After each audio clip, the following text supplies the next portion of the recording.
que toda la información que está afuera, digamos, es relevante, ¿no? O sea, digamos, especialmente en esta época donde hay muchísima información, más información que conocimiento, definitivamente, es importante que una persona tenga una capacidad de un criterio para poder saber qué tipo de información o qué tipo de, sí, de información va a buscar y para qué y de qué le sirve.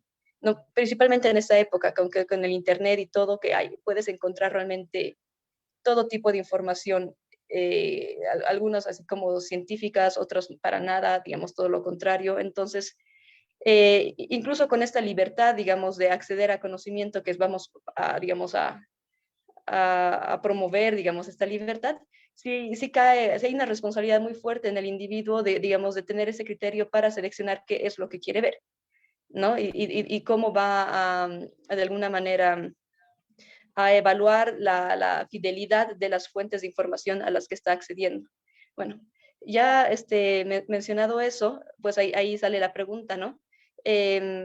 Porque en nuestro movimiento hay algunas personas o ha habido, digamos, en cierto momento indicaciones de que no es bueno necesariamente leer otras, por ejemplo, otras traducciones del Bhagavad Gita, ¿no? O otras traducciones, digamos, que no sean las de Prabhupada, ¿no? Entonces, ¿cómo podemos entender esta instrucción que sin pensarlo como una prohibición?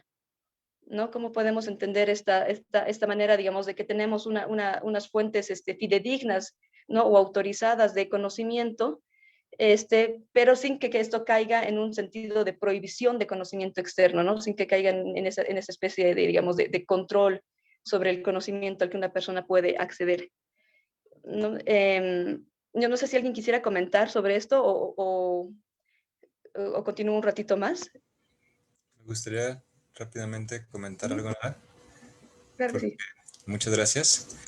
Am, Creo que realmente es muy importante esta característica y tener mucho cuidado. Aunque también en un sentido, por ejemplo, pensando en, dependiendo también de la naturaleza de cada persona. Uh, bueno, por ejemplo, conmigo, a veces yo lo que veo más es el tiempo, ¿no?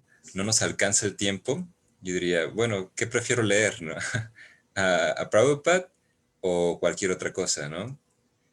Y por ejemplo, digo, pues yo prefiero leer a veces a Prabhupada, aunque a veces digo, esto me parece muy interesante. Solo que creo que antes, bueno, yo recuerdo cuando me mencionaba a mí como prohibiciones y de que no leas otras cosas, yo siempre lo tomé personalmente como, bueno, primero asegúrate de que sabes lo que Prabhupada quiere presentar, ¿no? Que tienes como las bases necesarias para poder ver el conocimiento que vas a encontrar afuera bajo un lente de una filosofía clara, ¿no? Y no te va a tambalear tu fe, no te va a tambalear eh, tu relación con Krishna principalmente, tu relación con Dios, que en este caso estamos hablando de eso. Pero bueno, es que son bastantes cosas, pero creo que con eso nada más. Básicamente, yo, no, yo recomendaría, por ejemplo, leer aquello que te acerca a Krishna.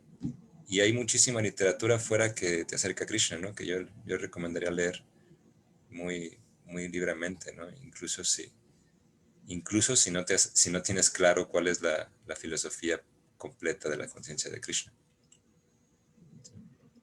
Muchas gracias, Rivas. De hecho, eso es bien importante y creo que se relaciona con el punto que indiqué a un inicio, de tener ese criterio para seleccionar qué es lo que una persona quiere, digamos, conocer, porque, o digamos, si una persona se abre, digamos, tan abiertamente a todo, se va a encontrar con cosas que a veces a uno hasta lo dañan, ¿no? Digamos, como que entonces es bueno tener ese filtro personal de decir, ok, pues es como dicen, yo tengo este tiempo y yo quiero leer esto que me ayuda a acercarme a Krishna, entonces mejor leo esto en vez de tal vez de leer, no sé, pues cosas que me pueden ni siquiera decir confundir, ¿no? Sino como que hasta me pueden molestar, ¿no? O sea, como que, ay, así que feo, ¿para qué leí esto, no?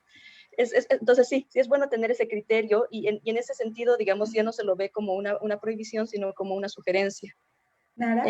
Sí, por favor.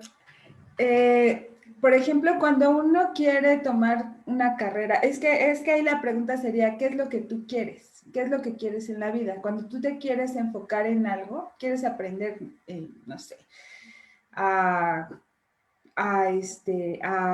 biología, ¿no? O permacultura, por ejemplo, ¿no? Entonces, debes de tomar un tiempo de enfoque para poder entender esa tarea, porque si estás en una tarea y en otra tarea y en otra tarea, como dices Rivas, el tiempo es limitado, entonces, y también la mente no te permite como asimilar el conocimiento.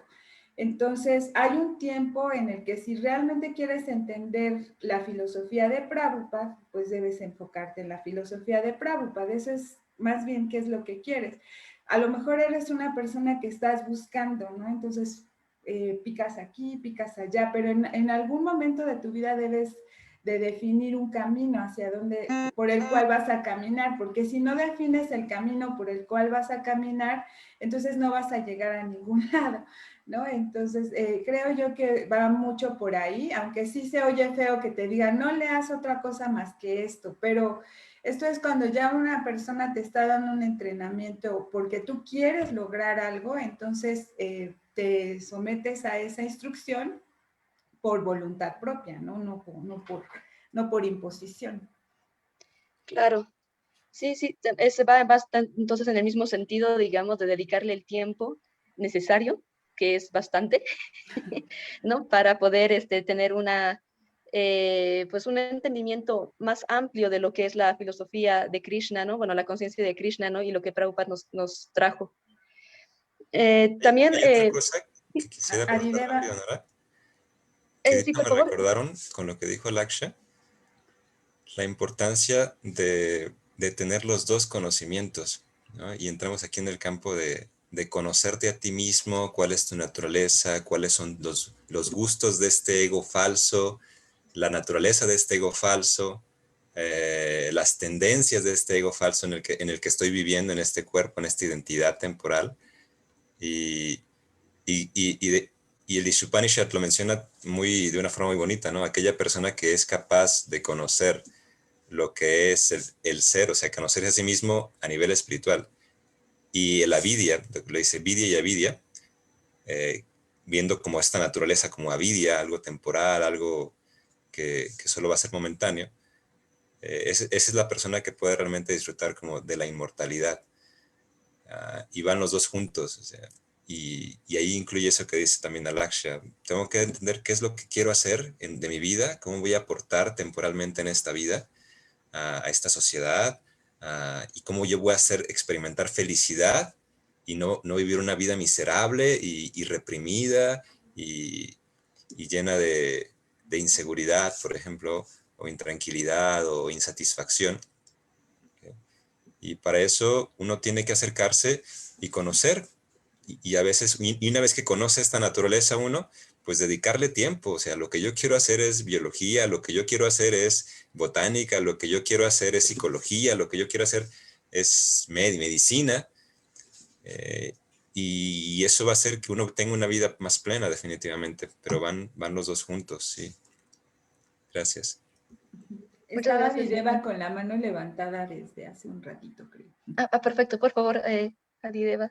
Y buenos días a todos. Bueno, yo creo que la prohibición del conocimiento externo me parece completamente ridícula e imposible de cumplir, porque pues ya vimos la vez pasada que cualquier cosa que se trata de controlar a las personas, pues la persona tiene capacidad de darle la vuelta en cualquier instante, ¿no? Entonces, habría que más bien hacerle saber a la persona qué es lo que le conviene y qué no le conviene, pero ya la persona tiene que tomar sus decisiones.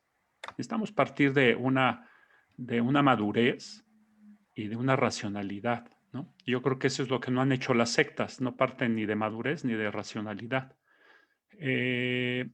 Creo que un grave problema en la conciencia de Krishna, que yo lo he señalado mucho, es que nosotros hemos decidido ser tenistas profesionales. Ya todo el que se inicia es como un tenista profesional.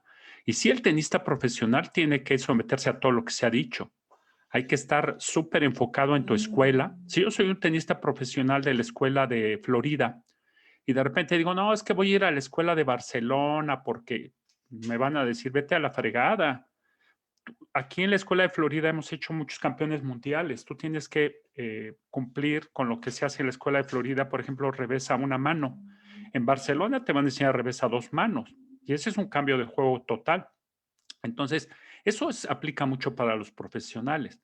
Pero abajo de unos pocos profesionales que hay que sí le dedican 10, 12 horas diarias a entrenar y que, o sea, ¿no? Estilo Sirvas y estilo también Alaksha y todos los que están aquí, esos ya son gente profesional. Pero necesitamos abrir un camino para la gente que no es profesional, o sea, para los aficionados al tenis. Y eso siempre va a haber. Y vamos a tener mucha gente que va a llegar, va a cantar un poquito el mantra y después va a estar viendo otras cosas, etcétera, ¿no? Entonces, eso es lo que yo, porque siempre hay un problema muy grave en creer que todos sean tenistas profesionales. No todo mundo puede ser tenista profesional y presionan mucho a la gente y por eso en Conciencia de Krishna mucha gente se va porque siente que la exigencia es enorme. Siempre está fallando en la exigencia, claro, porque si tú no tienes capacidad de ser tenista profesional y nada más eres un aficionado, todo el tiempo te vas a sentir que no estás dando el ancho. Y la gente se siente muy mal por eso. Eso habría que platicarlo todos y a ver qué dice Sirvas. Y finalmente, yo basaría todo en una racionalidad. Yo vengo de fuera, yo no soy hijo de papás conscientes de Krishna, y yo vengo de la ciencia y yo tuve mi etapa de ateo, inclusive. Yo era un ateo, pero convencidazo de todo esto. Y ahorita, bueno, ya ando en otra cosa, pero, por ejemplo, hace poquito alguien me dijo de un hijo de un devoto que fue y le dijo que no, yo ya no creo en Krishna, Krishna no existe. A mí me da risa eso. O sea, si a mí alguien me tratara de convencer de que Krishna no existe, es como si me tratas de convencer que la gravedad no existe. O sea, viene un loco a decirme que la gravedad no existe. Yo sé que la gravedad existe porque es un hecho. Entonces, para mí Krishna es un hecho. Entonces, todo lo que se basa en sentimientos, en fe, yo no estoy de acuerdo en eso, porque un día tienes una fe y otro día tienes otra fe. Entonces, así como los físicos estudian la gravedad con mucha seriedad y saben que es un fenómeno muy claro y que no se puede desvincular del devenir del universo, Krishna es un hecho. Yo eso lo doy en mi clase de espiritualidad científica y trato de demostrarlo.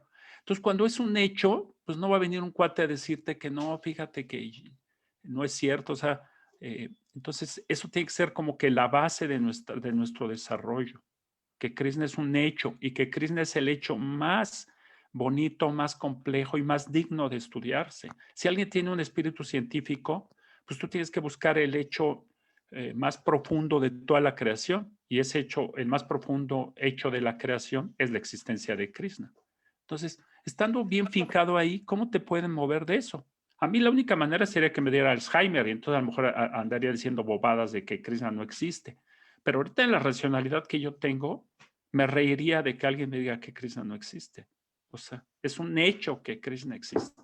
O sea, ¿no? A ver, ¿qué opina? Muchas gracias, Adideva. De hecho, mencionaste cosas bien interesantes. Una me parece relacionada con la madurez, ¿no? O sea, digamos, hay verdad que a veces hay ese miedo de que si una persona de pronto accede a otro tipo de conocimiento, por falta de madurez se puede confundir, ¿no? Y creo que es bien importante que una persona pueda también hacer esa evaluación interior, ¿no? De saber, pues, que ya tiene, como decir, los pies bien plantados, ¿no? En su, digamos, en sus creencias, en sus prácticas, ¿no? En lo que tú mencionas, no es simplemente un tema de creencia, es un hecho. Entonces, y de esta manera puedes tener una lectura que no te genere, digamos, tanta ansiedad o confusión. Yo también quisiera, bueno, no sé si hay alguna otra mano levantada porque no me fijo tanto. Ok. Veo que Quisiera... la madre Rádica tiene abierto su micrófono y su cámara, no sé si quiere hablar. Quería comentar acerca justamente de esto que está mencionando Adideva, gracias. porque obviamente todo lo que significa prohibición, más que nada en enseñanza, ¿verdad? En enseñanza específicamente, a veces trae a colación que tratamos de que todos los que están abajo de nosotros, ya sea estudiantes, hijos, como sea la situación, les decimos qué es lo que tienen que hacer y no les damos la oportunidad de hacerlo de la manera adecuada, de acuerdo al ejemplo que les estamos poniendo. Por eso es tan importante que cuando se da un conocimiento a alguien, tenga la cualificación necesaria para poder dar ese conocimiento. Si no, ocurre lo que estaba diciendo hace un momento Dideva. Habrá algunos que a mí también me ha tocado ver, algunos hijos de devotos que ya no quieren estar en el movimiento porque se sienten presionados, adoloridos en sus sentimientos emocionales, que no quieren saber nada que signifique en esta época la situación de libertad y liberación. No ha dado suficiente equilibrio a una filosofía que les va a dar una tranquilidad y un equilibrio en sus vidas. Entonces, tenemos que aprender también esa parte para aprender a conservar, no solamente ir a predicar y dar más conocimiento, porque definitivamente si no mantenemos a la sociedad en un equilibrio, y hay muchos que van a estar diciendo, no, es que a mí no me interesó ya la conciencia de Krishna porque son demasiado fanáticos, porque a él le tocó que fue fanático a esa persona, que me ha tocado también escucharla. Entonces, obviamente, tenemos que aprender a saber cómo darles a las personas que tenemos una base en la que se sientan realmente seguros y equilibrados de que lo que están practicando les da ese conocimiento, esa paz interna, esa felicidad que estamos sintiendo ahora nosotros. Por eso es importante que sepamos de qué manera vamos a decirles qué es lo que no deben hacer o sí deben hacer, dependiendo de la persona a la que le estamos explicando esto. Solamente quería comentar eso. Muchas gracias, Narayana. Muchas gracias, Radhika. También es bien importante esa reflexión pensada más desde la guía, ¿no? Desde la guía hacia las personas que se están acercando a la conciencia de Krishna, ya sean nuestros hijos u otras personas, ¿no? De cómo se les puede dar esa guía que también habíamos mencionado, creo, en la anterior sesión, sin que sea algo pues que los reprima o prohibitivo, ¿no? Prohibitivo sí, ¿no? Que les prohíbe. No, yo me acuerdo hace muchos años que salió la película del Código Da Vinci y el Vaticano prohibió el libro y el libro se volvió un bestseller, ¿no? O sea, como que de pronto la prohibición no es a veces el mejor medio para guiar a las personas. Y sí. Como la campaña de no a las drogas, que fue un fracaso, por eso, porque era una prohibición. Entonces ahora, después hicieron algo que decía, vive sin drogas. A veces es una cuestión también psicológica, ¿no? Claro. Entonces es importante que si nosotros estamos en esta posición de guía y tenemos esta idea, digamos, de que tal vez no es tan bueno que una persona acceda a cierto conocimiento, primero nosotros tenemos que estar bastante claros por qué no, ¿no? O sea, por qué creemos que de pronto esto no le puede hacer bien, porque si no hay una explicación racional, entonces va a caer en simplemente, digamos, como, pues no lo hagas, así como simplemente una prohibición. Por otro lado, y aquí por favor, ayúdenme mucho porque no estoy completamente segura, pero he estado preguntando a algunos amigos sobre justamente la indicación de Prabhupada, ¿no? De no leer pues, otras traducciones. Y se me hizo bien interesante la explicación que recibí, que es una explicación más histórica, o sea, como que ponerse en el contexto histórico de un movimiento de conciencia de Krishna muy, muy joven, todas personas muy, muy jóvenes, que estaban así como maravilladas por la filosofía que venía del Oriente, pero que aún tal vez no tenían esa madurez, ¿no? Y de pronto llegan, cuando empiezan a viajar a India y empiezan a conocer a otros gurús y a algunos hermanos de Prabhupada, y pues existía cierta rivalidad en el sentido de que ISKCON estaba creciendo fuertemente en Occidente, ¿no? Entonces, esa rivalidad podía llevar justamente a estos otros gurús a decirles, no, sabes que eso que están haciendo no, nada que ver, vente conmigo, ¿no?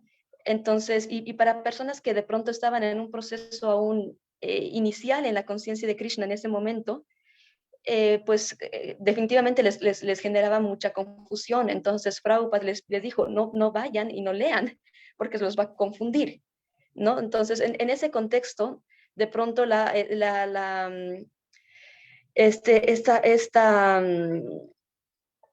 ¿cómo se dice? Bueno, pues esta solicitud que hizo Prabhupada, esta instrucción, eh, toma nuevos matices, ¿no? Ya no se ve únicamente como una instrucción, digamos, como general o una instrucción que digamos, que se salió de la nada, sino que de pronto tiene un motivo de ser, además en un contexto histórico específico.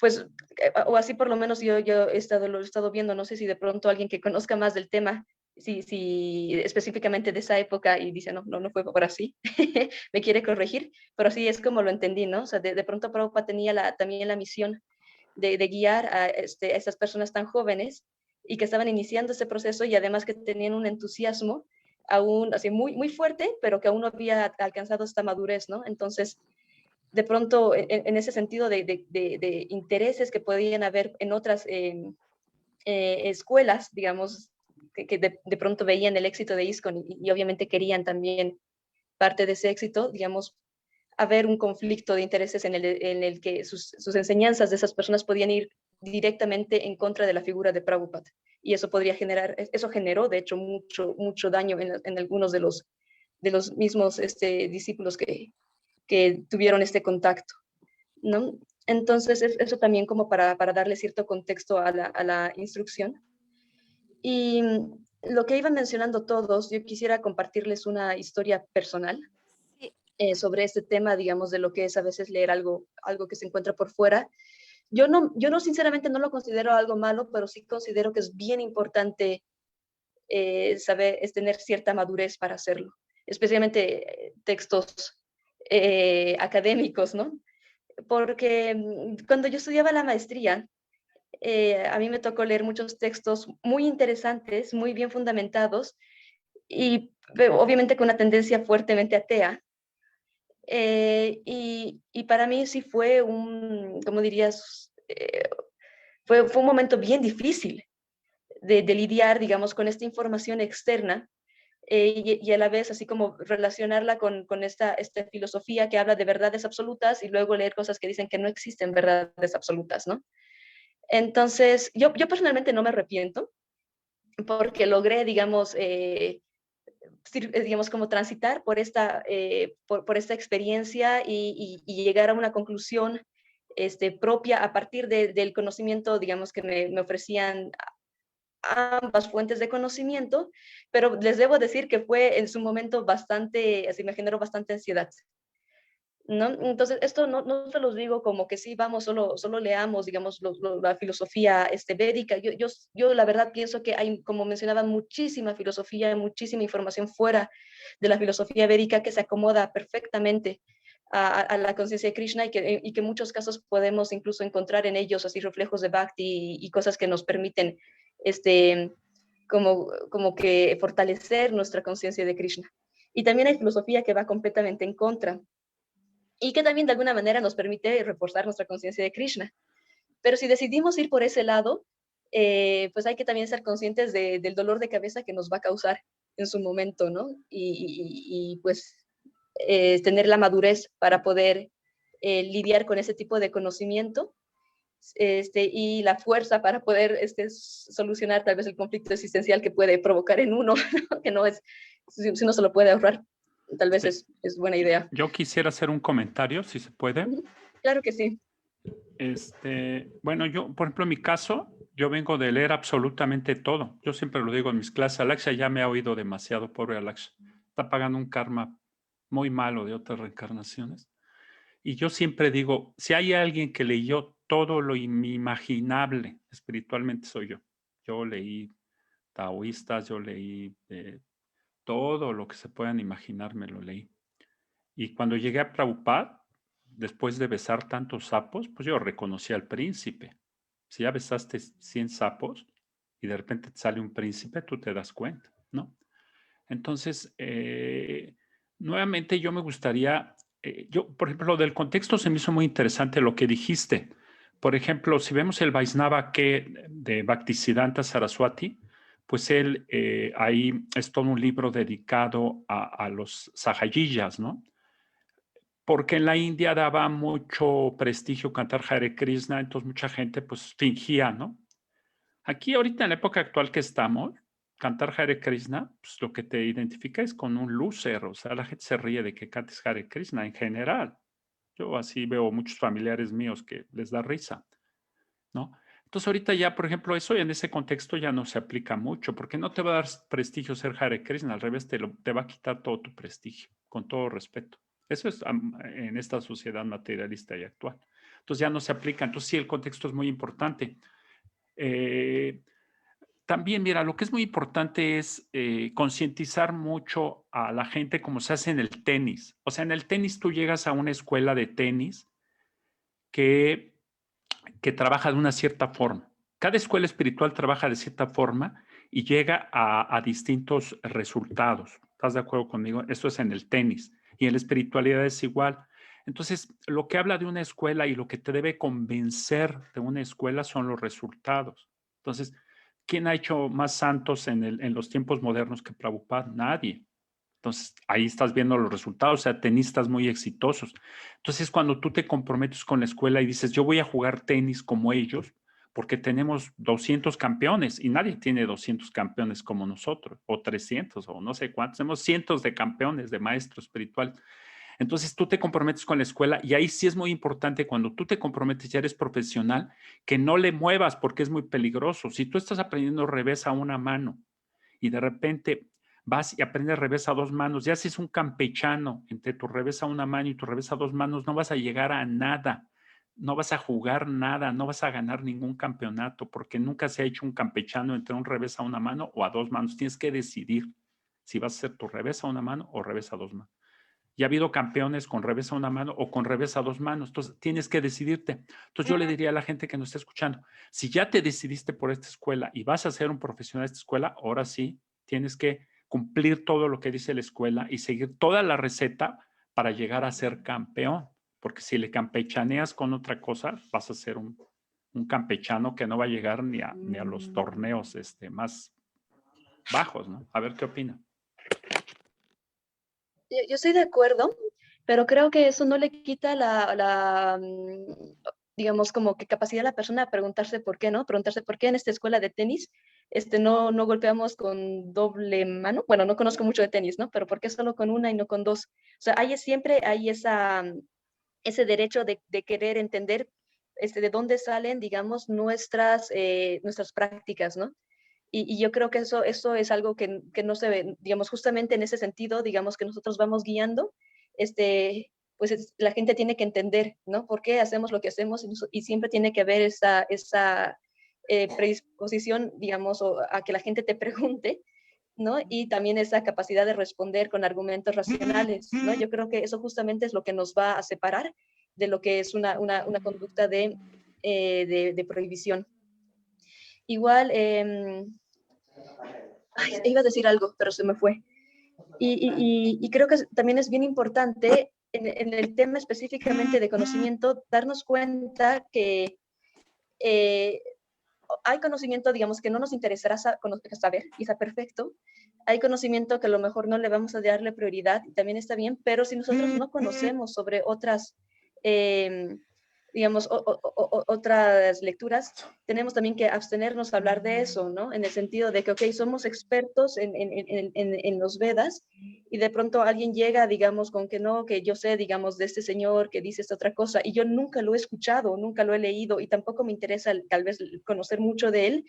Tengo que tener la honestidad de decir, ok, yo sobre eso no conozco mucho, pero te puedo enseñar sobre lo que sí sé, ¿no? Y esta es la filosofía que conozco, ¿no? Entonces, también tener mucho cuidado a veces de señalar o comentar sobre posturas de conocimiento o información de las cuales no estamos enterados, ¿no? Y tener también esa humildad, porque si no va a parecer así como que queremos simplemente, digamos, como decir, no, esto es mejor que todo, y digamos, y que puede serlo, ¿no? De hecho, también por eso nosotros estamos por esta línea, pero que no sea algo como dicen, así como tan sentimental, sino como muy racional, ¿no? Perdón, ¿alguien quiere comentar? Yo creo que finalmente los resultados son los que hablan. Finalmente, mira, si yo vendo un producto en una empresa y le echo mucho rollo y no sé qué, pero el producto no funciona, voy a quebrar. Yo voy a quebrar, aunque, no, bueno, finalmente. Entonces, los resultados son los que hablan. Las escuelas de tenis se han sostenido porque generan campeones. Y una escuela de una manera y otra escuela de otra manera generan sus campeones. Entonces, tú nada más tienes que ir a ver con qué escuela te comprometes y tratar de ser un campeón en esa escuela. Ahora, a veces la manera de trabajar de una escuela no tiene un componente demasiado racional, digamos, sino nada más los resultados. ¿Por qué revés una mano? Porque hemos tenido muchos campeones con el revés a una mano. Y los que usan revés a dos manos también han tenido sus campeones. Entonces tú nada más ve cuál te acomoda bien y prepárate para ser un campeón. O sea, comprométete y trabaja. O sea, una vez que ya decidiste por dónde vas a caminar. También es importante reconocer que muchas personas, a pesar de que les gusta el proceso, lo recuerdo porque cuando yo llegué a Aguascalientes, íbamos a las universidades y hablábamos con los maestros para que nos permitieran invitar a los estudiantes a los cursos que dábamos de autoestima y superación personal con el Bhagavad Gita, que nos permitieran invitarlos. Los mismos maestros mencionaban, es que esta generación está como aletargada, como que no quiere recibir conocimiento. A final de cuentas, sí vinieron a los cursos estudiantes que de alguna manera no eran todos los que hubiésemos querido, ¿verdad? Pero lo que quiero decir con esto es que muchos de ellos les costaba trabajo permanecer en el proceso si tenían que hacer solamente eso porque en sus casas eran de otra religión. Entonces, siendo nosotros de Krishna West, estamos manejando una situación en la que las personas, les digo, si tú quieres, puedes cantar el santo nombre y seguir rezando el Padre Nuestro, eso a nadie le lastima. Por eso es que la situación que estás mencionando, Adideva, en la que tenemos que hacer esto porque tenemos que seguirlo, eso es lo que nos corresponde a los que ya hemos definido que queremos seguir el proceso tal cual es. Sin embargo, cuando la persona está en duda, la tenemos que animar a que cante el santo nombre o a que lea los libros o a que vea lo que es la reencarnación o cualquier cosa que le interese de la filosofía para que se pueda traer cada vez más y podamos realmente orientarla y que sepa si realmente le gusta el proceso o no le gusta. Pilar tenía la mano levantada también. Como que agarró la onda. Sí, buenos días. Hare Krishna. Sí, con respecto a lo que se está hablando, efectivamente, porque si uno se vuelve fanático y encerrado en cuatro paredes, de decir así se debe hacer, esto es así, así, entonces se alejan las personas. Debemos, yo siento que, como se dice, la disciplina es para mí, porque ya entiendo el camino, ¿sí? Y para los demás es la tolerancia, porque si no es así, entonces se van a alejar. Hare Krishna. Muchas gracias por los comentarios. De hecho, eso es bien importante, ¿no? Como que siempre ser más exigente con nosotros que con el resto, ¿no? Y también a veces es como muy bonito, esto en mi opinión personal, a mí sí me gusta muchas veces como encontrar puntos de apoyo en otras prácticas religiosas. Hace tiempo yo leía, por ejemplo, Los Miserables y hablaba de este sacerdote que decía, si me caigo, prefiero caerme de rodillas para, aunque sea, estar en esta posición de oración, ¿no? Y orar a Dios. Y eso fue una frase que me encantó, no es así una frase Vaishnava, pero se me hizo así tan bonita y siento que se aplica perfectamente a nuestra práctica, ¿no? Entonces sí, es verdad, o sea, nosotros cuando tomamos este compromiso, pues lo tomamos, no vamos a estar picoteando de un lado a otro. Eso no nos quita la opción de encontrar similitudes o herramientas a veces que no vienen necesariamente, digamos, en nuestros libros, pero que nos pueden fortalecer nuestra práctica del Bhakti Yoga, ¿no? Y definitivamente con las personas que van llegando, pues sí, siempre hay que guiarlas con mucho amor, ¿no? Digamos, como en ese sentido de decir, ok, digamos, yo ya pasé un poco por esto y te quiero, digamos, como que mostrar lo que yo creo que va a funcionar, que a mí me funcionó, teniendo en cuenta uno que no podemos hacerles el camino a ellos también van a tener que cruzar su camino, pero pues ahí les echamos la mano en la guía, ¿no? Así como que mostrándoles así como lo que yo considero que les va a hacer bien y también indicándoles lo que, bueno, yo creo que esto te puede confundir, ¿no? O sea, digamos, entonces, mejor con cuidado, ¿no? Pero sí, que sea, digamos, en un sentido, como dicen, con más tolerancia, con este sentido muy de diálogo que permite también que la persona exprese sus dudas, ¿no? Y de esa manera no caiga en un sentido, digamos, de una prohibición o de algo así como que limitado que no nos permite entender, digamos, por qué no, ¿no? Sino más bien como algo que se pueda, digamos, explicar en un diálogo. Eso para las otras personas y para nosotros también, ¿no? Tener ese diálogo interno, ¿no? Decir, ¿por qué esto tal vez no me conviene? Y tener la madurez para poder seleccionar nuestras fuentes de conocimiento. No sé si alguien más quiere comentar sobre este tema o pasamos a la siguiente diapositiva. ¿Sí? También creo que es muy importante que siempre tengamos en nuestra mente claro que la mejor forma de comunicarnos con la sociedad es a través de la honestidad y el respeto, ¿no? El respeto mutuo, tanto hacia nuestras propias prácticas como hacia el modo de pensar de la sociedad. Y también entender un poco cómo funcionan las cosas afuera de nuestro movimiento, porque si nos volvemos una situación nada más muy cerrada, como una caja de pensamiento de la cual no salimos, entonces no tenemos posibilidad de entablar un diálogo con otras personas. Incluso pensar que otras corrientes religiosas tienen valores y principios muy importantes para la gente y hacer ese intercambio también de ideas y eso, yo creo que eso nos enriquece tanto a nosotros como a las demás personas, ¿no? Sin juicios y porque cuando nosotros de antemano ya tenemos un juicio o un prejuicio interno, aunque no lo manifestemos con nuestras palabras, ya lo estamos percibiendo, así como, no, es que lo que yo hago es mejor que lo que él hace, ¿no? Entonces yo lo tengo que jalar. Aparte, ¿qué necesidad a veces tenemos de salvar a los que ya están salvados? Hay personas que de verdad tienen una vida espiritual muy rica, ¿por qué los queremos a fuerza convencer de lo que nosotros hacemos, ¿no? Eso creo yo que es importante, ¿no? Sí, igual Srivas comenta algo. Entonces, muchísimas gracias, Alaksha. Voy a leer lo que Srivas comenta, que dice, me parece que son dos aspectos de la práctica para alguien que ya ha decidido qué escuela quiere para estudiar, seriamente, naturalmente y voluntariamente, se va a entregar a una metodología particular. Pero para alguien que está buscando una escuela, naturalmente tendrá su proceso de análisis e investigación para elegir una escuela y aún antes tendrá que tener un método todavía más abierto para conocerse a sí mismo y saber qué carrera quiere estudiar, ¿no? Y sí, es verdad. Eh, yo creo que ambas cosas son bien importantes. Yo sí también me apoyo mucho lo que dice Alaksha, ¿no? Incluso si es que ya sabemos como qué escuela tenemos, eso no significa que seamos escuelas enemigas, ¿no? Con otras prácticas religiosas, todos estamos al final de cuentas buscando a Dios.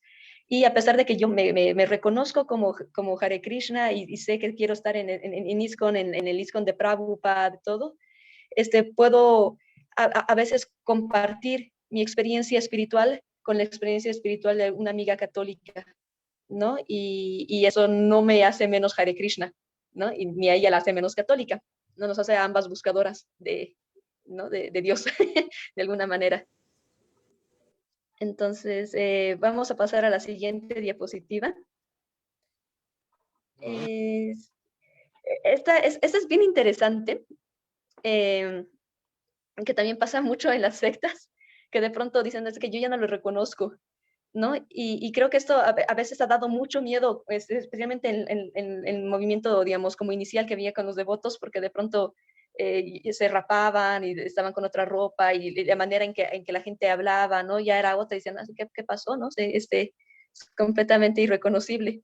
Entonces hay que pensar un poco también en nuestra identidad como devotos y en nuestra identidad, digamos, pre-devotos, por así decirlo, ¿no? No se va por un lado, digamos, de tener doble identidad, sino ver cómo se relaciona nuestra identidad una vez que nos vamos involucrando en el movimiento Hare Krishna y que no haya ese cambio de identidad que a veces la gente teme cuando otras personas se unen a una secta. Y bueno, personalmente creo que esto es un tema que se hace más complicado cuando una persona se une al movimiento Hare Krishna justamente para poder superar hábitos que han sido dañinos para sí, digamos, una persona que de pronto reconoce que ya no quiere tomar más y no sé qué cosa, entonces va al movimiento Hare Krishna y deja, digamos, esos hábitos y viejos amistades dicen, no, es que ya no eres el mismo, ¿no? Antes venías con fiestas todos los días con nosotros y ahora ya no quieres. Y de pronto en ese sentido tal vez la persona está buscando, digamos, digamos, una identidad, por así decirlo, ¿no? O construir, digamos, su personalidad de una forma que le sea más sana, ¿no? Pero como el tema esto con la identidad es cómo nos relacionamos a veces con la gente con la que nos relacionábamos antes de unirnos al movimiento Hare Krishna y si es que esto varía demasiado, ¿no? Porque esto es lo que genera miedo. Y bueno, creo sinceramente que este era un tema que generaba mucho más miedo antes, cuando la gente, digamos, automáticamente dejaba todo y se iba a vivir al templo, porque sí fue una etapa, digamos, muy fuerte en el movimiento Hare Krishna.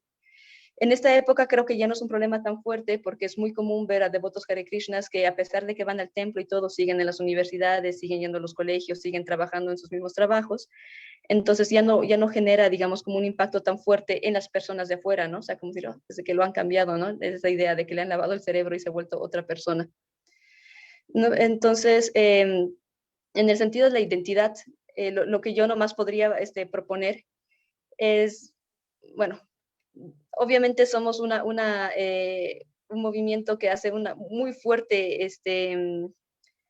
¿cómo se dice? Como que hablamos mucho sobre nuestra identidad original, ¿no? Somos muy personalistas, más bien, ¿no? Hablamos mucho de que nosotros tenemos una relación especial con Krishna, que tenemos que descubrirla.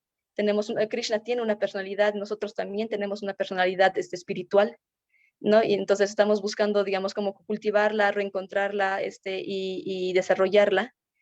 Entonces, en ese sentido, no tendría mucha lógica que anulemos nuestra personalidad para volvernos todo como una masa homogénea, ¿no? Para ahí va un poco el sentido de la eliminación de la identidad.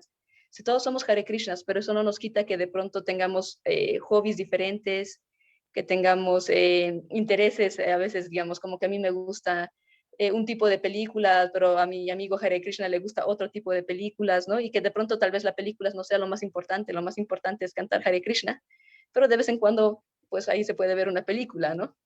Entonces, en ese sentido es bien importante también, ¿no? O sea, como que de pronto en nuestro deseo, digamos, de querer cultivar nuestra identidad espiritual y querer ser conscientes de Krishna, no anulemos estas cosas que, bueno, son nuestros condicionamientos materiales, pero son también con lo que trabajamos en esta vida, ¿no? O sea, de pronto a mí me gusta mucho la danza o el teatro, entonces ahí de pronto lo puedo relacionar efectivamente con Krishna, no lo anulo, sigue ahí, sigue siendo parte, digamos, de mi identidad, ¿no? O haber personas que les gusta mucho viajar, o sea, no sé, diferentes intereses. Entonces, bueno, creo que eso es un poco más fácil, no sé si alguien quiere comentar al respecto. Ya me pasó una cosa cuando recién comencé Conciencia de Krishna, bueno, que conocí, porque yo lo conocí por el templo, ¿no? Por un templo, y ahí la gente se vestía en ese momento, se vestían con saris o ropa de la India, el cabello rapado y cosas así, ¿no? Entonces, un día me acuerdo que estaba en el metro, y estaba el metro lleno de gente y yo me estaba imaginando a toda la gente rapada y vestida con ropa así, con la bolsita y todo así. Dije, eso como que sería muy raro, ¿no? Porque entonces, todos seríamos iguales. ¿Por qué Dios nos hizo tan diversos, ¿no? También, entonces, Y yo, sinceramente, yo nunca me he sentido identificada como con esa tradición particular de cambiar de la ropa y todo eso. Por eso la propuesta de Krishna West que trae Srila Acharya se me hace tan interesante. Y creo que estamos ahorita en una etapa apenas como de transición de esos conceptos culturales de la India hacia una forma en donde podemos expresar nuestra identidad desde el aspecto espiritual, pero sin perder tampoco nuestros intereses y nuestros gustos, ¿no? Simplemente ir como modificando la conciencia, ¿no? O evolucionando en la conciencia. Bueno, es chistoso que se me ocurrió eso. Sí, ¿puedo comentar? Claro que sí. Bueno, siento que cada uno va experimentando de una forma diferente el caminar en el sendero, en el camino espiritual, ¿sí? Entonces, a lo mejor alguien se siente muy bien con un atuendo, ¿verdad?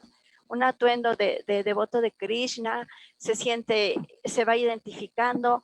A lo mejor al principio solamente le atrae, ay, se visten así, voy a hacerlo, ¿no? Y no es real.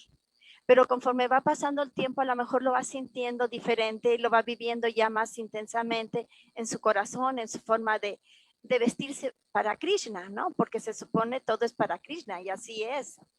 Entonces, cada uno es una experiencia diferente.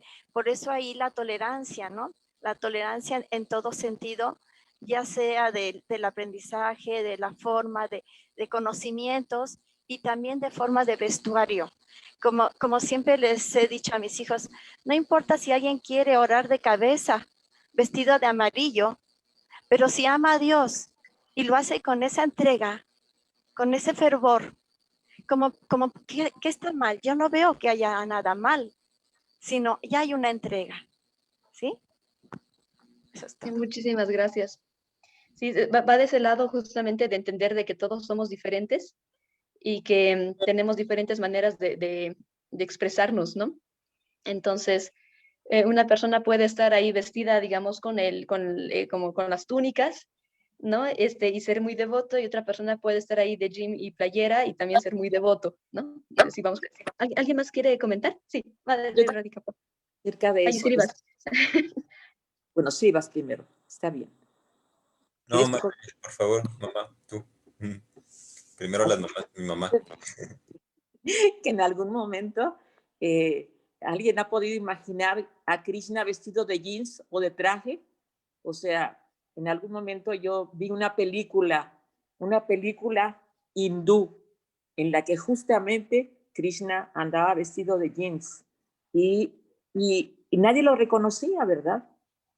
Al final de la película, ¿verdad? Cuando se despidió de la persona, él se fue del planeta y soltó una pluma de pavo real que cayó cerca de la persona que no creía en Dios.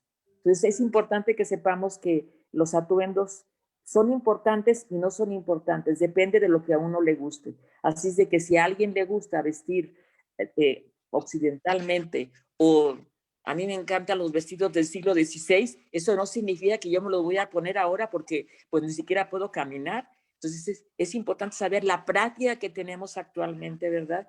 Y sí, tomemos lo que realmente nos funciona en esta vida para ser las personas que queremos ser, para servir a Dios, para servir a Krishna, o con cualquiera de los nombres que las están sirviendo cada persona en el mundo, ¿verdad? Solamente quería comentar eso. Gracias. Un comentario pequeñito. Nomás acuérdense que hay un dicho que dice, el hábito no hace al monje. Entonces es muy importante que si usan el hábito sean monjes reales, y si no lo usan y quieren ser monjes, ser realistas. Gracias, Hare Krishna. Muchas gracias. Y, Srivas, ¿querías comentar algo? Sí, por favor. Bueno, es un tema muy interesante. Quería escucharlos como primero a ustedes. Creo que hay que notar que de cierta forma el movimiento Hare Krishna y esa tradición en la que pues bueno, uno veía todos los brahmacharis, todos los... Que la gente luego me pregunta, oye, ¿qué pasó con los Krishnas, no? Antes salían a las calles y todos así formaditos, y hay gente que me ha preguntado, ¿por qué ya no hacen eso? ¿Por qué ya no salen así? ¿Ya no hay Krishnas? ¿No? Y digo, ok. y también he tenido experiencias, por ejemplo, escuelas que me han invitado como representante, así que los estudiantes, ay, puedes venir a nuestra clase y darnos una charla. Y la última vez que fui, recuerdo, fui de civil, y para ellos fue un shock. Ay, tú no eres Krishna, ¿no? O sea, tú no eres Krishna. Pero lo que quería comentar importante es que necesitamos entender que hay una etapa que en una escuela tiene sus funciones el que todos estén iguales, ¿no? Y de hecho las escuelas uniforman a sus alumnos. O sea, tienen que, para que se reconozca que, mira, es de esta escuela, mira, es de esta escuela, ¿no? Y es una cuestión de incluso de seguridad para los niños, para los alumnos. Y pasa lo mismo incluso en las escuelas espirituales, ¿okay? El detalle es que se ha confundido a los estudiantes con digamos, los licenciados, la gente profesional, la que realmente ya terminó su carrera y está haciendo su vida, ¿no? A veces yo he mencionado mucho, es que a veces uno ve a los monjes Hare Krishna y dice, ay, mira, qué santo, qué increíble, oye, wow, se ve luminoso, se ve, pues sí, es un niño uniformado y se ve hermoso, ¿no? Es un estudiante uniformado y se ve precioso, o sea, dices, qué atractivo, ¿no? Pero eso no quiere decir que esa persona sea el ejemplo de una persona que ya se recibió y que ejerce y que practica y que ejerce y que sirve a la sociedad mediante esa escuela, por lo que aprendió de esa escuela, ¿no? Creo que eso es muy importante. Y respecto al tema de la eliminación de la identidad, nuevamente, a veces tiene su función para ciertas personas que en un momento deciden acercarse a una escuela, y de hecho una vez que te acercas a la escuela es porque también ya te diste cuenta de tus defectos, de que yo no soy bueno esto, me falta esto, quiero eso, pero me faltan muchas cosas. Entonces, voluntariamente se someten a me voy a meter en un estereotipo, ¿okay?, para disfrazar todos mis defectos, ¿no? Y eso pasa mucho en las escuelas Hare Krishnas y en las escuelas espirituales, sobre todo en las escuelas en general espirituales, que una persona adulta que ha decidido estudiar espiritualmente y seguir un camino espiritual, que se ve con muchos defectos a sí mismo, o sea, que ya se dio cuenta que tengo fallas. Si yo quiero aprender seriamente un camino, una forma, una licenciatura de espiritualidad, pues me tengo que someter como a este estereotipo que es el que yo considero que es el mejor, ¿eh? Y resulta que pues sí, básicamente casi elimina y se vuelven todos iguales, pero vuelvo a lo mismo, es solamente se está uniformando para ir a una escuela, ¿eh?, y aprender, pero eso no quiere decir que esa persona sea la persona que se va a recibir. Al final esa persona sale y hace su vida y ejerce y presta servicio social y hace todo como la sociedad lo amerita, lo piensa, lo considera, ¿verdad? Creo que eso es, bueno, para no extenderme más, es como lo más importante que quería decir. Gracias.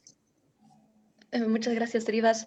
Pues me parece que Srivas está hablando aquí de justamente un ashram de estudiante de Brahmachari, ¿no? Donde es más común justamente ver a todos uniformados, ¿no? Y es así como, casi como una masa, así, qué bonitos, ¿no? En grupo, ¿no? Y todos. Pero y como dice, también tiene una función, ¿no? O sea, de hecho la identidad se compone de varios aspectos y definitivamente nuestra práctica espiritual es un componente fuerte de nuestra identidad, ¿no? O sea, no se la puede separar, entonces no podemos vivir así como doble personalidad, ¿no? Si soy uno, digamos, bueno, un poco, digamos, a veces sí tenemos como que adecuarnos un poco a las reglas de cada lugar, pero no dejamos ser devotos en todos los ambientes donde estamos, ¿no? Entonces, como esa parte, digamos, de la espiritualidad es parte de nuestra identidad que nos acompaña en nuestros diferentes espacios sociales. Pero otro aspecto también que yo creo que es bien importante reconocer otros aspectos de la identidad de la persona, nos permiten mucho como comunidad crecer, ¿no? O sea, por ejemplo, a mí me gustan mucho los cómics y de pronto me doy cuenta que a mi cuñada también le gustan así como que dibujar y los cómics. Y ahí estamos como que, pues algún día podríamos hacer un cómic del Mahabharata, ¿no? O sea, como un proyecto, ¿no? Entonces está bueno, digamos, esa apertura, digamos, a nuestros gustos personales, a nuestras tendencias personales, porque de ahí surgen incluso proyectos en relación a la conciencia de Krishna, ¿no? Que de pronto si hubiera un asunto, digamos, de una anulación completa de la identidad y digo, ok, me gustan los cómics, pero no, pues que soy devota, no menciono de esto para nada con la gente devota, ¿no? O sea, como que intento, digamos, anular aspectos de mi personalidad, que, digamos, o intereses, se pueden estar cerrando puertas, ¿no? De crecimiento, de lazo social, ¿no? Que nos permiten generar justamente ideas, incluso dentro de la conciencia de Krishna, ¿no? Entonces ahí, digamos, es, creo que es muy común cuando una persona entra que sí quiere, digamos, como que inicialmente, digamos, como dicen, ¿no? O sea, estudiando, me voy a meter así con todo, digamos, así, y medio voy a, digamos, como que dejar de lado estos aspectos tal vez más propios para aprender de esto, digamos, y fortalecerme. Pero más adelante, cuando vayamos como que ya teniendo un poquito de más crecimiento, sí está bueno reconocer que otros aspectos propios tenemos, porque esos aspectos que nos hacen únicos también son posibilidades de servicio, ¿no? Entonces hay gente que de pronto le gusta mucho cantar, hay gente que le gusta mucho leer, hay gente que le gusta mucho, no sé, el trabajo social, y de pronto encontramos en esos aspectos individuales eh, posibilidades de crecimiento tanto, digamos, personal como social, ¿no? O sea, viendo así, mira, había habido personas aquí que son muy buenas así, en lo que es el trabajo con niños, ¿no? Y de hecho eso es lo que nos hace falta, ¿no? O sea, como sociedad.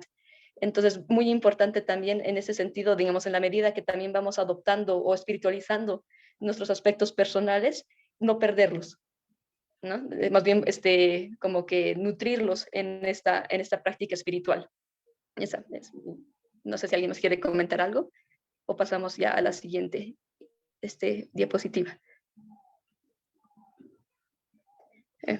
Y esta es la última, también muy típica de las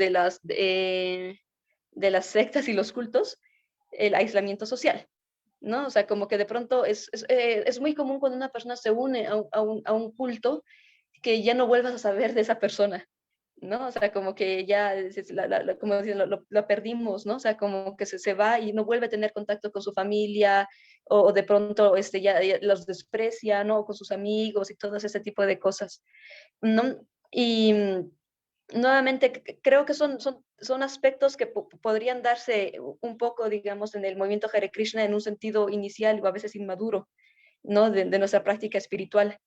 Pero aquí hay, digamos, como que ver el tema, por ejemplo, que nosotros sabemos que es muy importante el tema de la asociación, ¿no? Digamos, de asociación entre devotos que nos queremos asociar, queremos así como que estar entre nosotros y nutrirnos, pero cómo evitar que esto se vuelva un sentido, digamos, de rechazo hacia la gente que está por fuera del movimiento, ¿no? O sea, que sean, digamos, como que no, solo entre nosotros, ¿no? Ya no me junto con nadie más, ¿no? Entonces, cómo generar un equilibrio en ese sentido, ¿no? Porque sabemos que la asociación es importante, ¿no? Y buscamos siempre sadhusanga, ¿no? O sea, lo que es así, asociación con los sabios, ¿no? Bueno, en este caso con personas que nos van a ayudar a crecer espiritualmente, y es un poco lo que estamos haciendo ahora, ¿no? Que nos reunimos, aunque sea virtualmente, para contar con nuestra compañía y con nuestra, y digamos, crecer espiritualmente. Pero cómo evitar que esto caiga en un sentido, digamos, de rechazo digamos, a las personas que habitan por fuera, digamos, del círculo social. Más o menos esa sería la tarea de esta diapositiva. ¿Puedo comentar un poco sobre mi experiencia en ese aspecto? Sí, cuando empecé a hacerme vegetariana, toda mi familia, ¿cómo esto? Ya saben, se espantan y demás, y no, eso no puede ser, pero ¿por qué vas a dejar la carne? Etcétera, etcétera. Ya les daba las razones, ¿no? Del por qué. ¿no? Tanto física, emocionalmente, mentalmente, espiritualmente, ¿no?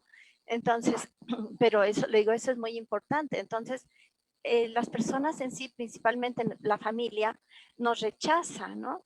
Dice, ay, no, pues ¿para qué la vamos a invitar si ya no come carne?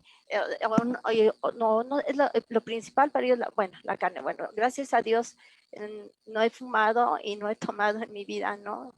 Eso no, pero sí la carne sí la comía, ¿no? Pues mi mamá me daba a comer el pollo, ¿no? Ya saben, el pollo. Entonces, ¿qué pasa? Ellos nos rechazan y después les dije, a ver, el hecho de que me haya hecho vegetariana no indica que no pueda convivir con ustedes, no indica que no pueda comer con ustedes. Voy a comer, pero va a ser algo diferente, ¿no? A lo mejor, no, que porque no va a haber, que no, no importa, voy a comer unos tacos con sal, ¿sí? Voy a tomar este refresco con ustedes o sidral, ¿no? Entonces, digo, lo importante es convivir, no alejarnos, porque eso no es bueno.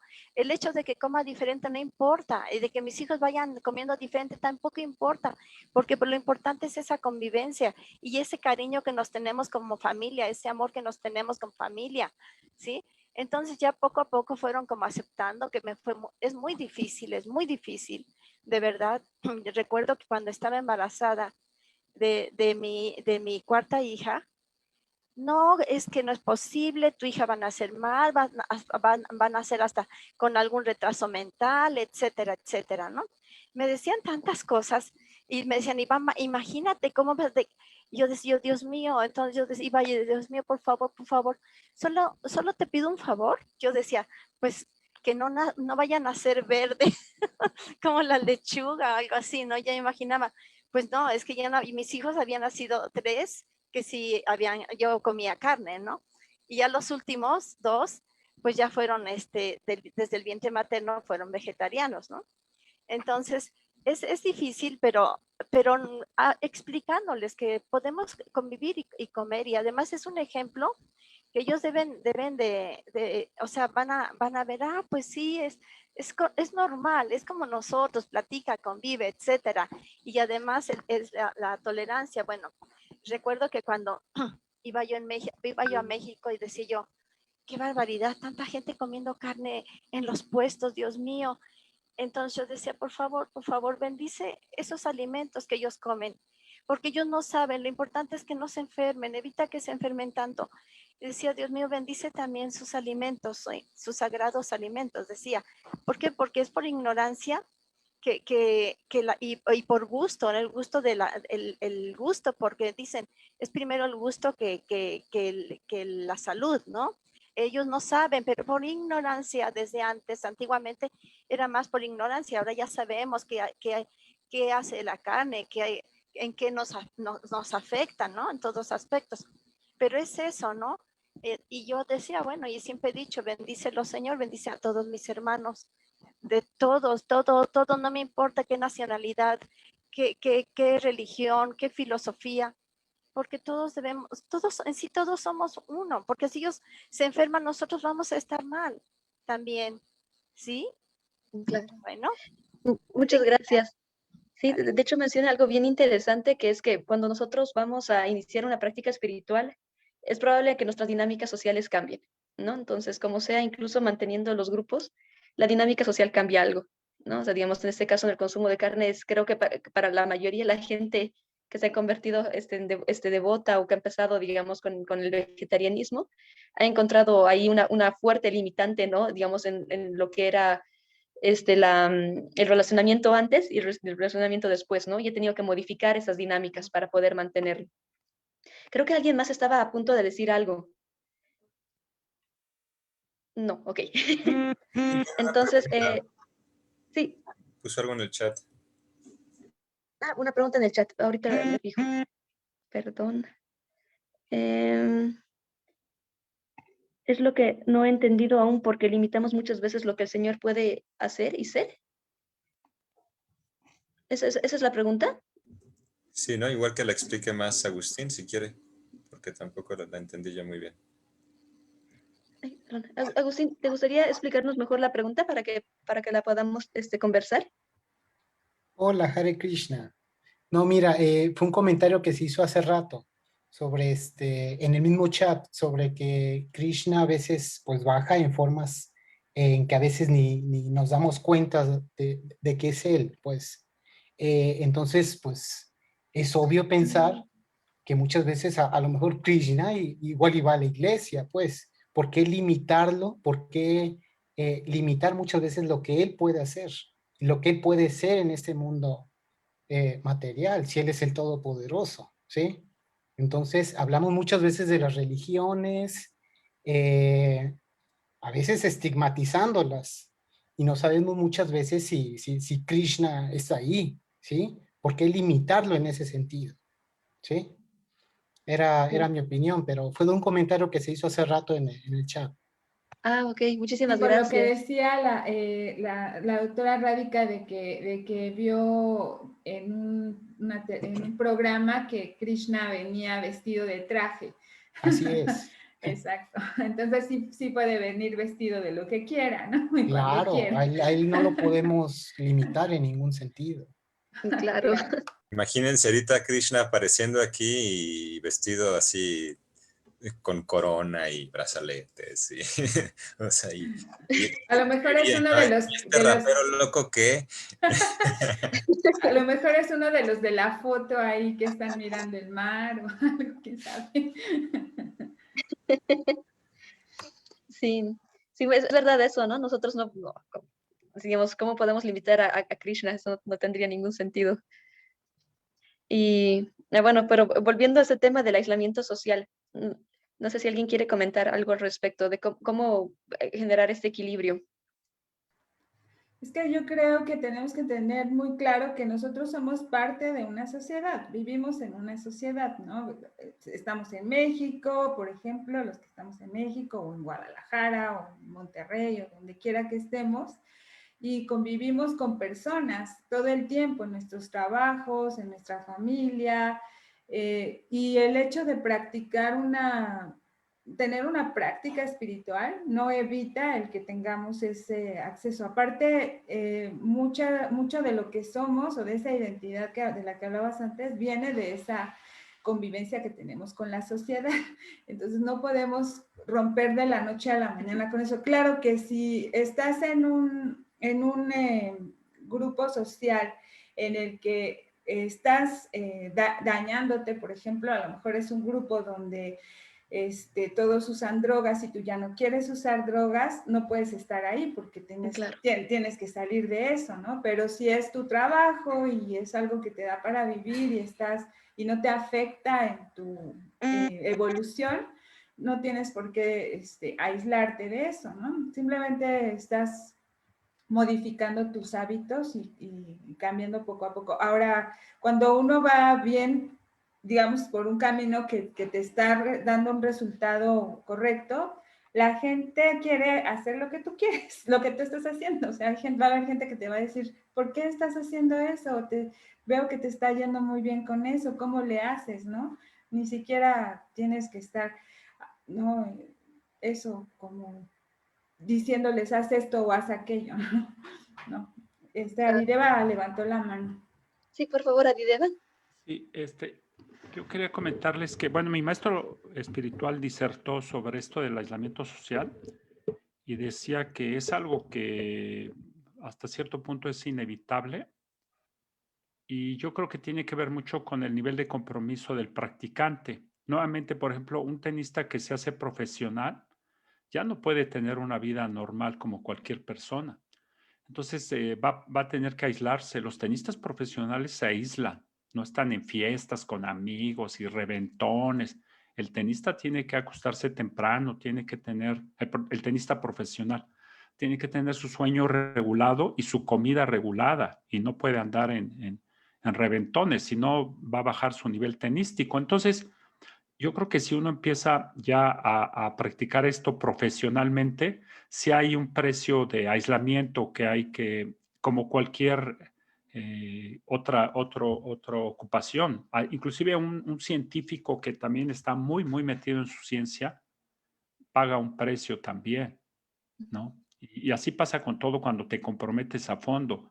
Si hay un pago de aislamiento, porque tienes que tener una vida regulada. Siempre que te comprometes con algo muy a fondo, tienes que tener una vida regulada. Si yo me caso y ya le prometí fidelidad a mi esposa y yo tenía antes de casarme 10 amigas que me hablaban, o sea, pues ya se acabó eso porque ya me comprometí. Entonces, fíjense cómo el aislamiento sí es un precio que tiene que ver con el compromiso en lo que estás haciendo. Y no nada más para lo espiritual, casi para todo. No sé qué opinan. Bueno, con respecto a eso, si es aislarse ya en un ashram y vas a ir a vivir a un ashram porque ya te dedicaste a eso totalmente, es verdad. Pero si no te vas a aislar, porque si no vas a irte a un ashram, ¿verdad? Entonces, en la sociedad uno debe moverse. ¿Por qué? Porque no te vas a quedar ahí estático como un, no sé, o sea, o aislarte en una caja de 4 paredes. Entonces, ¿cómo? ¿Cómo es que las personas nos van a percibir? Se van a ir, o sea, se van a retirar de esa persona nuevamente. ¿Por qué? Porque se está aislando, porque no quiere convivir. Entonces, se supone que debe ser uno un ejemplo de esa tolerancia, de esa comprensión, para que ellos se acerquen, para que ellos vengan y digan, ay, qué bonito es estar cerca de él. Hay una vibración muy bonita. Ni siquiera necesitas hablar. La vibración lo van a sentir. A decir, ay, qué bonito estar cerca de esa persona. Solo me acerqué y sentí tan agradable su presencia. Entonces, bueno, ese es mi punto de vista, Hare Krishna. Muchas gracias. Lulú levantó la mano también. Sí. Hola, buenos días. ¿Quieres? Gracias, Narayani, por este interesante espacio. En lo personal, no sé si catalogarlo como totalmente desde el concepto completo de aislamiento social, pero sí coincido con Alejandro de que hay un precio. Hay un precio que pagas en este sentido, a lo mejor de que llegas a percibir esto. Les comparto por qué lo digo. Efectivamente, cuando de 2 años y cachito que he tenido la oportunidad de estar acercándome más y más y más y más y transformando el deseo de mi mente de dirigirse hacia determinados temas de análisis o pensamiento, de repente me encuentro cómo he transformado el interés de mi mente, el interés de mi lengua, para platicar y pensar y reflexionar sobre los temas de conciencia de Krishna. Entonces, de repente me encuentro en medio de mis amigas, de mis vecinas, de mis conocidas, gente que quiero mucho, y me encuentro con una sensación de que ya no encajo, de que ya no puedo encajar, de que ya no puedo encajar cuando están platicando a lo mejor de la serie de Narcos, de lo que dice Viva la Alegría, y lo único que yo deseo, y de repente digo, me siento sola en el sentido de que no tengo a la mano, por decirlo, personas con quien voltear y decirle, oye, es que fíjate que leí esto y yo pienso, ¿y tú qué piensas de esto de Krishna? O será tal cosa, o fíjate qué sensación me llegó ahorita. Entonces, no sé si conceptualizarlo completamente como aislamiento, pero de repente sí te encuentras sola o solo cuando estás metido en eso, ¿no? Cuando yo no quiero hablar de la oferta de Liverpool o de lo que está pasando en Pati Chapoy en Ventaneando, ¿no? Cuando quieres dirigir todo. Entonces, ¿qué hay ahí? Pues bueno, asóciate con devotos, ¿no? Pero al asociarme con devoto me da otro espacio de socialización, pero desafortunadamente no tengo diario a los devotos, ¿no? Ni voy a estar llenando los chats de todos mis momentos en que quiero compartir algo que se me vino a la mente o que estoy leyendo, y volteas y en tu núcleo cercano no tienes esa resonancia, ¿no? y a lo mejor lo podrás soltar, pero voltean y te ven así como de, ah, sí, no, qué interesante. Bueno, adiós, cambiemos de tema. Entonces, sí hay en algunos momentos que te defines, ¿no? Que tomas este camino, que decides hacerlo como una sensación de aislamiento, ¿no? Y que te dicen de repente, pues vámonos a bailar como antes nos íbamos, ¿no? Vámonos a bailar al Tropicano, no sé dónde. Y tú dices, no, yo no quiero ir a bailar, pero ¿por qué no quieres ir a bailar? Porque ya no tengo ganas de divertirme en eso, por todo el contexto que hay, o sea, ya no sincronizo con ese ambiente. Entonces, sí se va dando un proceso de aislamiento, pero no como un alejamiento, como por decirlo, negativo, sino porque lo vas necesitando para la misma evolución. Entonces, bueno, esa es mi experiencia, ¿no? No sé si a los demás les ha pasado, ¿cómo ven? Muchas gracias, Lu.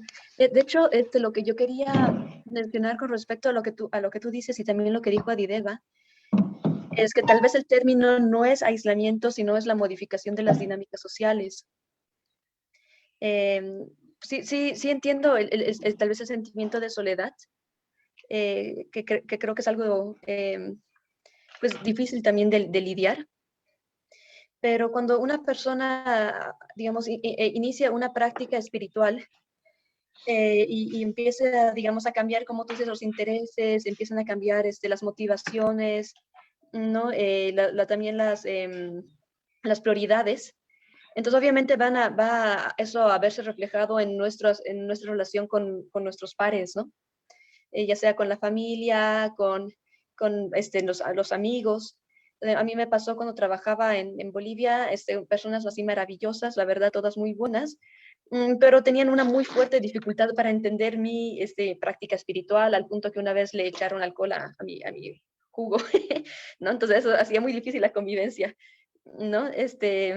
Y claro, digamos que yo les tengo cariño y de vez en cuando sí les pregunto cómo están, pero también decidí que no quería pasar tanto tiempo con ellos, ¿no? Porque era, pues, difícil. Entonces, yo creo que en el sentido va, digamos, cómo evitar el tema del aislamiento social en un sentido no, digamos, de ser ingenuos y pensar que vamos a continuar como antes, por así decirlo, porque obviamente nos vamos a buscar entre devotos porque tenemos el mismo interés, ¿no? Y porque tenemos así un espacio, digamos, social donde poder hablar de temas que nos interesan a todos, pero el cuidado va del lado de no rechazar a las personas, digamos, que no estén en este círculo simplemente por no pertenecer al círculo, ¿no? Que las dinámicas sociales van a verse modificadas, sí se modifican y muchas veces esto toma tiempo hasta que se pueda sentar en algo que sea como que agradable para todos, ¿no? O sea, como que generar nuevas dinámicas, nuevas, ok, ya no vamos a bailar con las amigas porque de pronto ya no es lo que me interesa, pero de pronto sí nos gusta reunirnos a cocinar y hacemos así como un plato vegetariano porque de pronto a ellas también les interesa el vegetarianismo. Entonces ahí puede haber otra forma de relacionamiento social, ¿no? Y en algunos casos, efectivamente, bueno, acá Carla dice algo, perdón, voy a leer su comentario.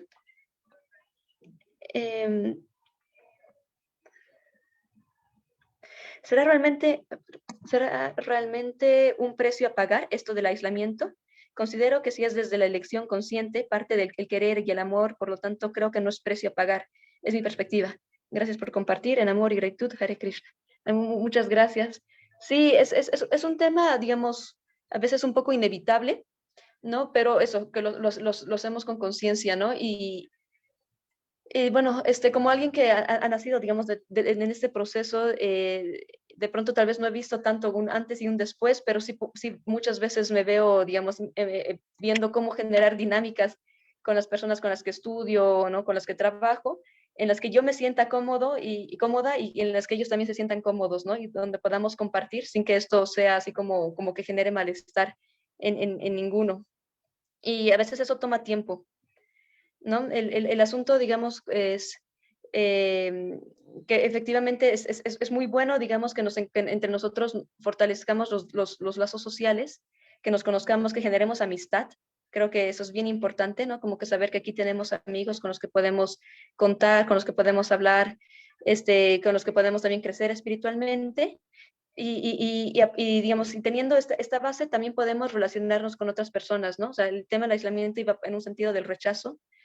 Y habrán personas tal vez con las que por el cambio, digamos, de interés, eventualmente va a dejar de ver una relación, ¿no? Por ejemplo, si yo tenía un grupo de amigos con los que siempre era solo salir a bailar y a tomar, y de pronto yo ya no quiero salir a bailar y a tomar, y no logramos encontrar otro punto en común fuera de ese, probablemente la relación va a ir desapareciendo, ¿no? En un sentido natural, ¿no? Entonces, pero eso no significa que no pueda, digamos, a lo mejor con otras personas hacer otro tipo de vínculo social, buscando otros puntos en común, ¿no? Que aún sí se tiene, ¿no? No todo tiene que pasar ahí necesariamente por la fiesta.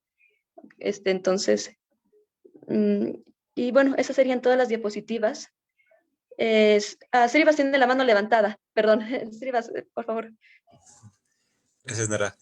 Sí, solo siguiendo con la analogía de la escuela, la universidad, de cierta forma también hay que entender que depende de la situación sociológica, cultural, laboral en la que vivimos.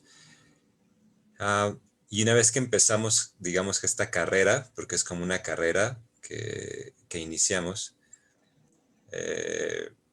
a lo mejor en un principio, bueno, va a haber situaciones sociales que van a cambiar, como lo mencionas, toda la dinámica social definitivamente va a cambiar porque tú decides pues meterte a estudiar algo especial que a los demás no les interesa, que en tu círculo no les interesa, es un interés propio de ti, de uno mismo.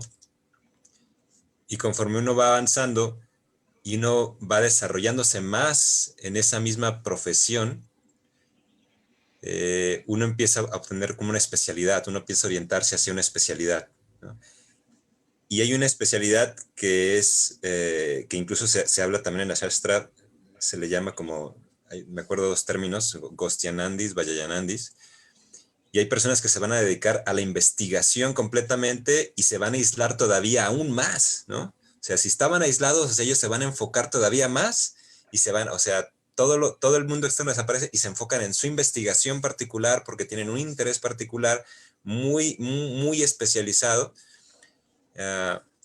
Y eso, por ejemplo, en nuestro círculo, en el círculo de la ciencia espiritual, pues son los Vajayanandis, ¿no? Es gente completamente que se aísla y se cierra y se pone a cantar, o sea, no le importa nada. Y hay muchos ejemplos, incluso dentro de nuestra asociación discipular, de personas que, para que nadie los molestara, se iban al baño, se iban a cualquier lugar donde menos iban a ir para poder seguir cantando Hare Krishna y estar con Krishna en su investigación interior, en su relación interior.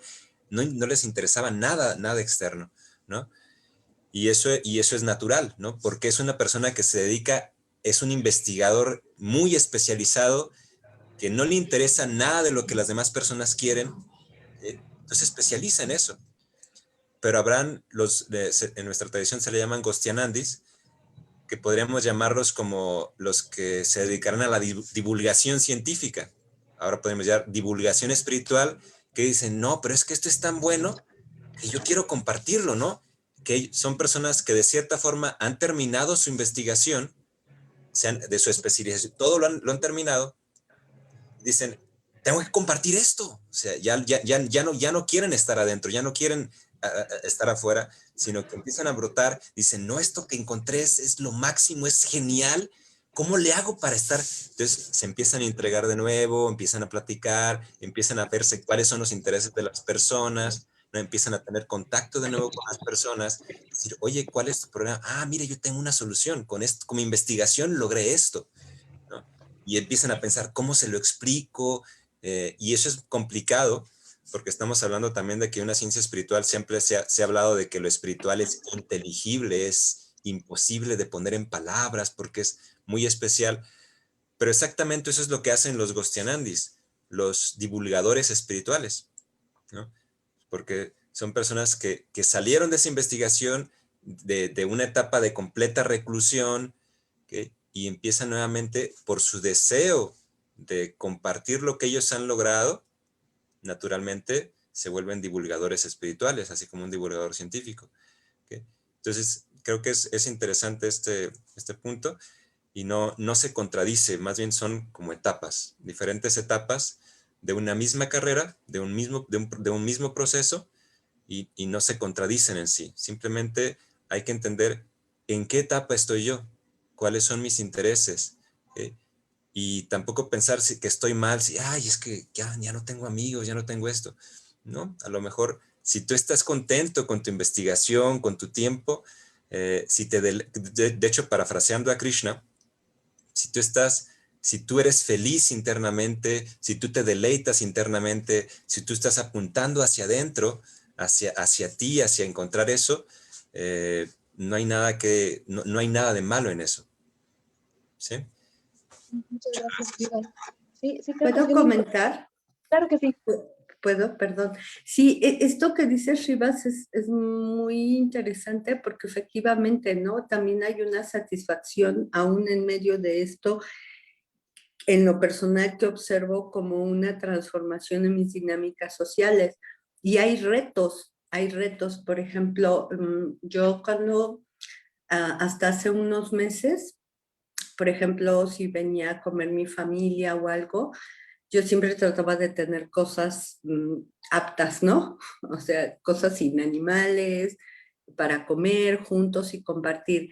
Y ellos generalmente llegaban, sobre todo mi papá llegaba con su corte de carne o con pescado, y yo así como en un ejercicio de tolerancia, decía, bueno, va, cocínenlo y todo. Pero conforme va pasando el tiempo, tomé la decisión de que en mi casa no se cocinan animales, ¿no?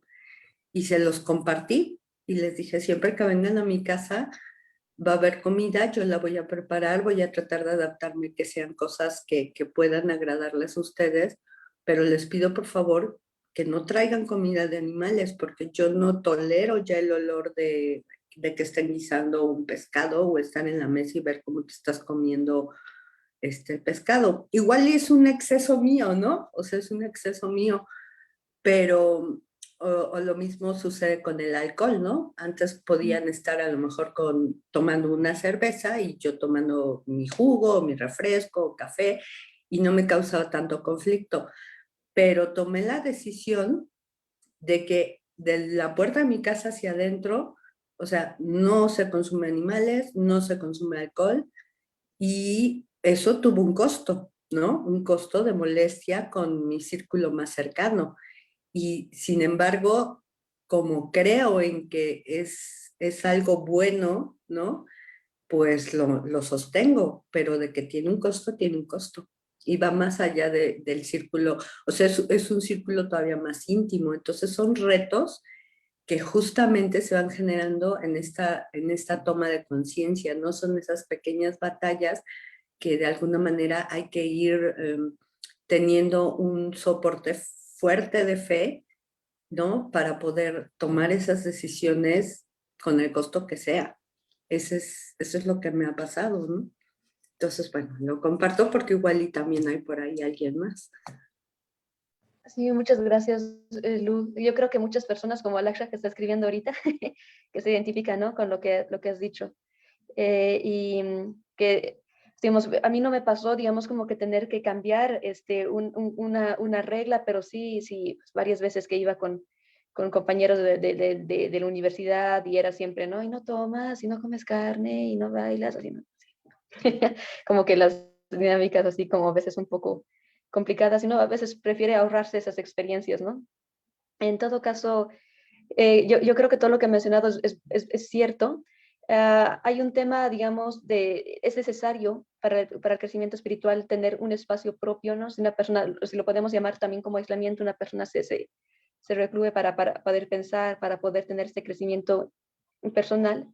También hay un espacio social bien importante y si de pronto nuestras dinámicas externas se ven cambiadas o de pronto ya no tenemos esa misma conexión con estas personas, yo creo que en ese sentido es bien importante que tengamos amigos dentro de la conciencia de Krishna. ¿no? Digamos, de no perder en ese sentido, digamos, como que pues un cierto acompañamiento social. Ay, veo una mano levantada, perdón, me voy a fijar de quién es. Y ¿también quieres comentar algo más? Perdón. Creo que era de ¿No? hace rato. Era solo eso, sí.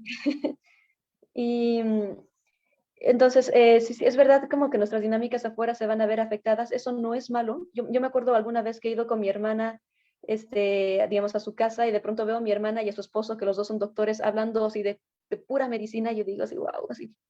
Sí, claro, a eso lo que se dedican, ¿no?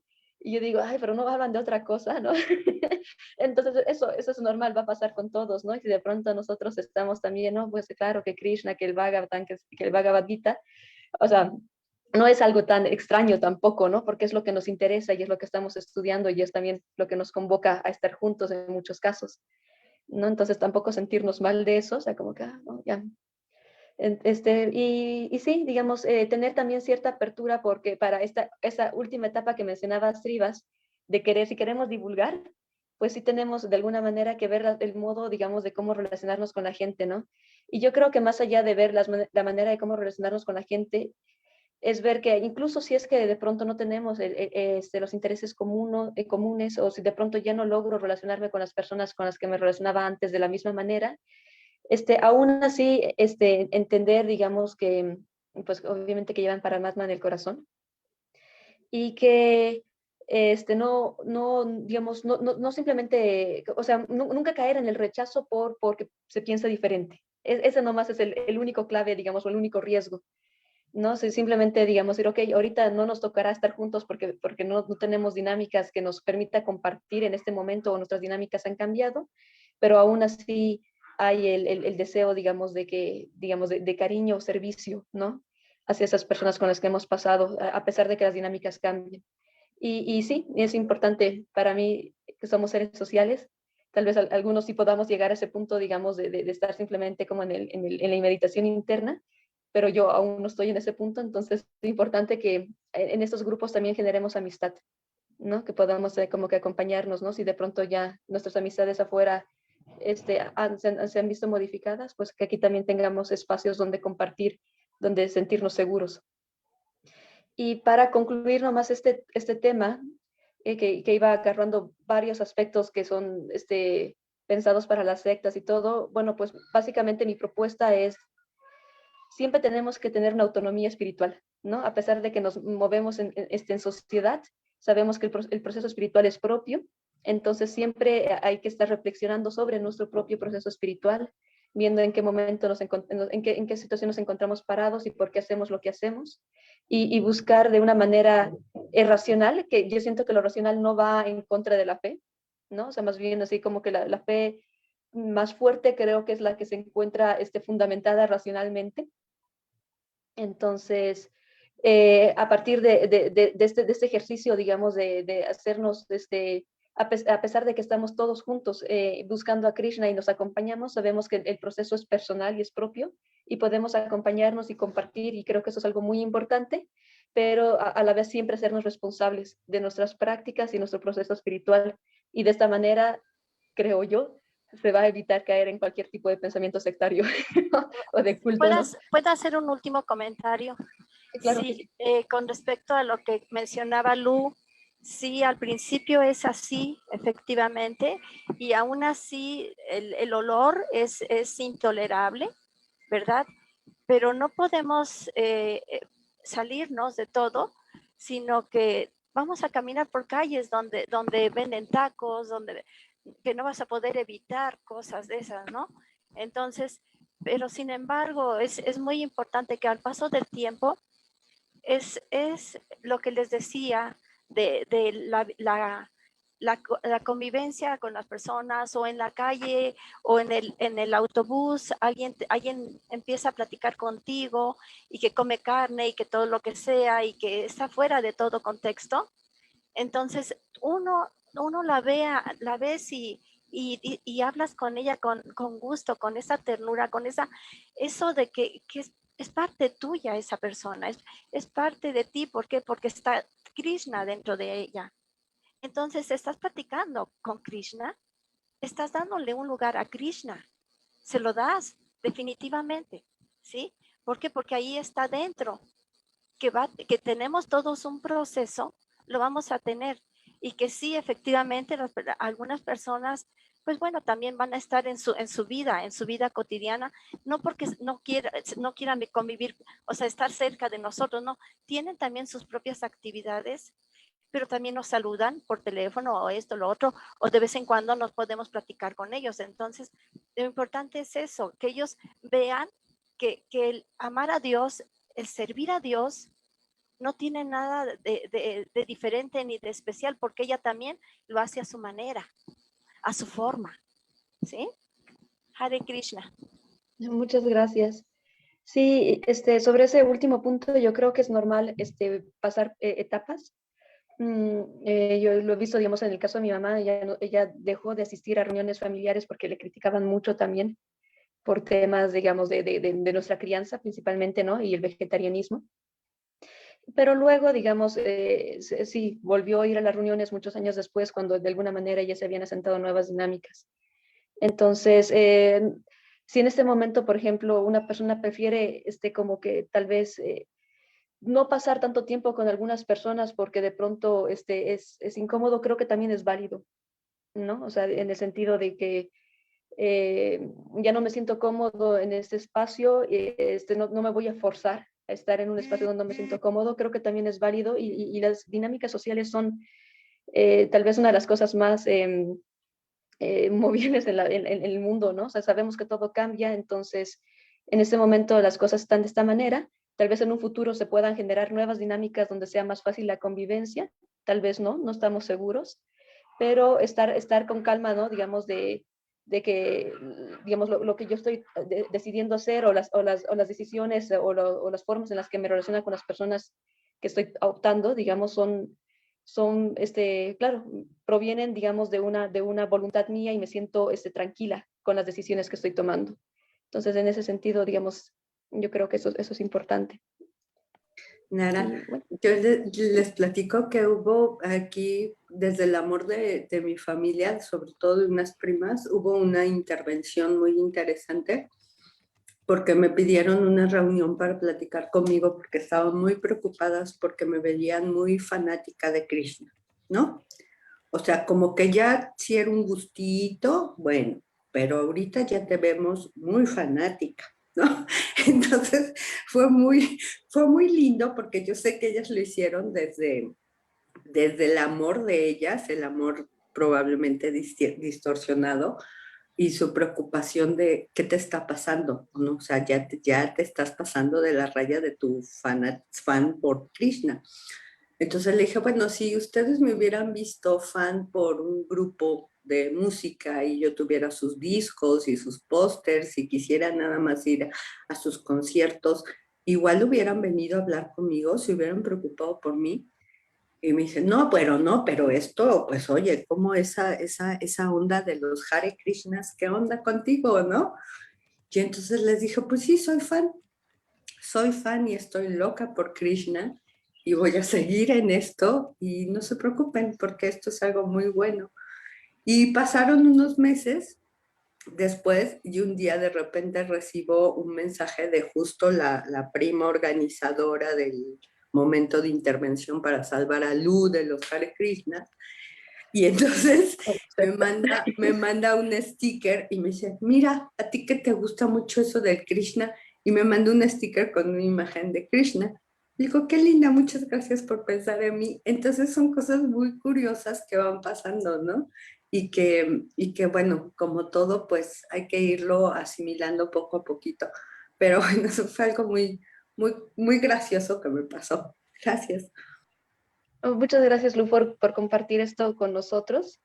Y sí, creo que lo que estás viviendo lo han vivido varias personas en su momento, entonces qué bueno que podamos ahí compartir las experiencias para también apoyarnos, ¿no? Y bueno, vamos a cerrar ahorita porque ya va a iniciar el programa de Krishna West Arts. Yo quiero agradecerles a todos por las diferentes intervenciones y los comentarios, porque realmente eso es lo que enriquece esta charla. No más viene con unas 3 diapositivas. Entonces, muchas gracias a todos. Gracias, Nara, y gracias a todos por estar aquí. Bueno, ya va a empezar entonces a las 10 Krishna West Arts. A las 11 tenemos Bhagavad Gita también, quienes gusten conectarse. Y bueno, pues nos vemos por aquí muy pronto mañana. Abrazo. Muchas gracias. Narayani, Bonito día. Muchas gracias, Gracias, Nara. Siempre, Rásika, ¿estás ahí? Gracias, Sí, Krishna. aquí está. Qué bueno. Bonito Cuídense, día, bye. cuídense. Igualmente. Bye, bye.